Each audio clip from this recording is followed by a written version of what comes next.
I just had someone recently ask me, what do I do with the extra cash flow I get from my rental properties? Do I invest it? Do I pay off debt? Can I use it to pay for vacation? Should I save it? And I love this question because I think your head or this person's head is in the right place. However, I just think it's the wrong question.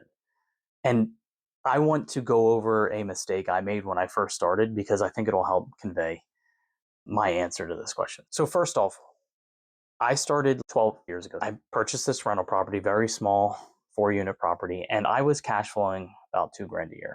Got it for a decent price, decent interest rate, pretty low rents, and you add value over time, but it was cash flowing 2 grand a year. I was pretty excited. Following year, another 2 grand. So what did I do? Me and my wife used it to pay for a vacation. I just remember watching videos just like this where there's some guru saying, hey, you can get rich doing real estate. And it was awesome. I was like, this is why we got into real estate. We were excited. So anyway, I was on a high. And then I know you could probably see where this story is going. Huge storm hits, massive leak, right through the roof, just starts pouring in. Like, what is going on? The contractor came by. He's like, dude, your roof is 30 years old. You got to replace this. Says it's going to be 8,000 to replace. 12 years ago, so 8,000 actually did replace the roof. I didn't have the money at the time. It was very eye-opening for me because we'd spent our cash flow. We had spent that money that I thought was profit.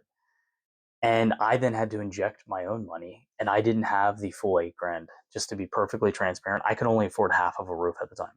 Only the one half was completely in shambles, if you will. But this made me realize cash flow is not profit. Cash flow was that roof replacement. That's what cash flow is. Maybe better said, cash flow is a prepayment for future necessary expenses. If you are a long-term investor, a long-term real estate holder, 10, 20, 30 years, you are absolutely going to have large expenses. You're going to have a roof replacement. Possibly you're going to have a water heater replacement, a boiler replacement. You're going to have large sewer problems. You're going to have large plumbing problems. And you need to be able to pay for those. Some of these things are predictable, but there are so many things that are not predictable. And that's really the purpose of today's videos. I want to help you navigate what to do with cash flow. I have about 3 to 5 things that I do with cash flow, and I want to go over each one of those so that you can understand. So the first thing you need to do with cash flow, and this might seem obvious, but you need to have a reserve. It's just like in personal finance. We watch so many personal finance videos where they tell you number one thing is an emergency saving. Real estate and being a landlord is absolutely no different. You need reserves. Same concept. I don't have the exact calculation of how much you should have in reserves, but you should have enough that if something hits the fan, you're not having to draw into your personal funds. So if you know that it's only a 2 unit building, you might want to set aside 4,000 per unit. So you have 8,000 total. That way, you know, if one major thing happens, you should be able to cover that. Larger buildings might be a little bit different, but that is the absolute priority, is to make sure that you have that reserve so that when things hit the fan, you can pay for that. The next thing you want to focus on, and this is me specifically, what I have found works the best, is reinvesting back into the property to prevent future emergencies from happening. I'll give you a perfect example. This is something that I still do to this day. Toilets are such a money pit. So in the city I live in, I'm required to pay water and sewer. It's required to be in my name. And I have a 10 unit building that's filled with students who go to the local college. Those students do not care if their toilet's running. And when I say toilet running, I mean the flap inside the toilet is leaking just a little bit. It's going into the bowl, and then your main piece has to continue to fill with water. And you hear it every 10 minutes filling with water. Students, they don't know what that is. They don't care. They just move on. And I will then have to text everybody because my bill the next month will be $200 to $400 more. And that's not an exaggeration. I'll reach out to the students, half of them will respond, and then now I'm wasting more time. I have to go inspect the other half, and then all of a sudden, lo and behold, I find out it's a toilet. Happens so much. Other culprits are leaking faucets where they're just dripping, but toilets are a big expense if that happens. So I found this device. It's a $200 device that pretty much prevents that from happening. It's a motion sensor device that shuts off water every single time someone goes near it. It's safe and doesn't cause any problems. I've been using them for years. The second a tenant moves out, if I do not have that device installed on the toilet, I now am putting one in.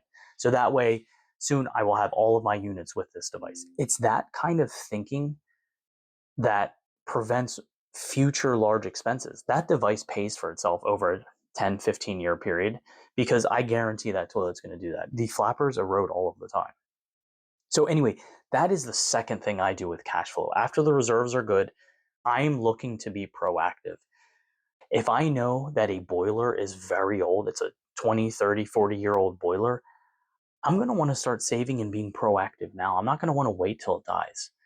It's the same with those toilets. I don't want to wait for them to break. I want to be proactive on it. So those are the first two things. I am always in these stages because emergencies constantly happen and there's things that you want to continue to be proactive on. The third thing that I focus on as a landlord after my reserves are built and I'm continuing to be proactive, if I still have extra funds, this is where I look at kind of a growth phase or from a growth mentality. It could be saving up for a down payment for your next property.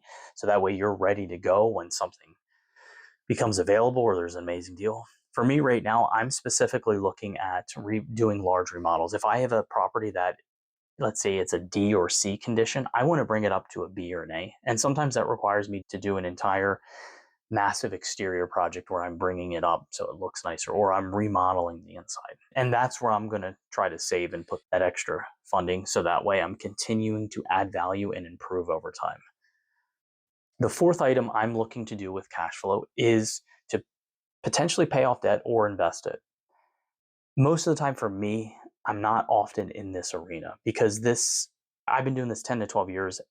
I really just have so much value that I'm adding and finances I'm adding in these other three buckets that I really don't get here often. But I am in this bucket for one specific property. I have one property where I had to take out a second mortgage to put in a huge new HVAC system and I financed it. It's a higher interest rate. So for me right now, it's more advantageous to pay that debt off. Just add a little bit extra each month towards principal so that instead of 10 years, maybe I pay it off in 5 to 7 years. So that's where I'm at with that. There's not too many situations when you have a mortgage and you're still in that growth phase and reserve phase that you want to be investing it, meaning taking it and putting it into a stock market or something like that. But that is an option for those who are later on in their journey. And then the last thing is just personal goals, retirement, kids, vacations. That is 20 years down the road. I wouldn't even think about that. And I'm not going to dwell on that too much because that's when the mortgages are paid off and you've worked 20 years to getting these properties in really great condition.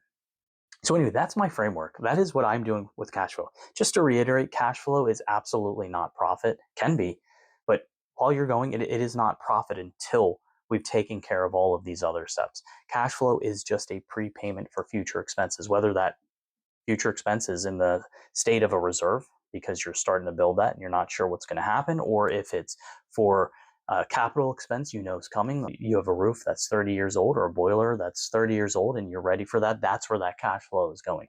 So I just want to encourage you, if you're a new landlord, take my mistake, take that advice. If you're looking to get into real estate investing, start off the correct way. I'm looking to just peel back the curtain on real estate investing and show you what it actually looks like from my experience and my perspective and all the mistakes I've made. Like and subscribe for more. Thank you.